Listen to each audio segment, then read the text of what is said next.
Кикбоксинг клубот Тигар од Делчево ги забележа првите успеси на домашните надпреварувања. На последно одржаното државно првенство во кикбоксинг, Ангел Чомилчевски и Климент Николовски се кикбоксерите кои на клубот му донесоа 2 бронзени медали, кикбоксери кои се надпреваруваа во дисциплината кик лајт минус 74 кг. Ова е огромен успех за кикбоксинг клубот Тигар, имајќи предвид дека како спортски субјект во Делчево, клубот започна да функционира пред само 3 месеци. Тренерите Борчи Ивановски и неговиот брат Мики Ивановски, кој е професионален кикбоксер, засега работат со 30 на дечиња кои ги изучуваат тајните на овој боречки спорт. Ова е клуб во кој освен кикбокс ќе тренираме и бокс. Така што работиме во две групи, работиме прво со дечиња, дечки до 15 години и со повозрастните, значи од 15 па до одредени граници.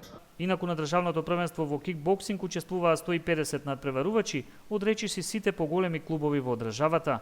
За делчевските кикбоксери следните предизвици, како што најави Ивановски, ќе бидат потешките дисциплини на ринг.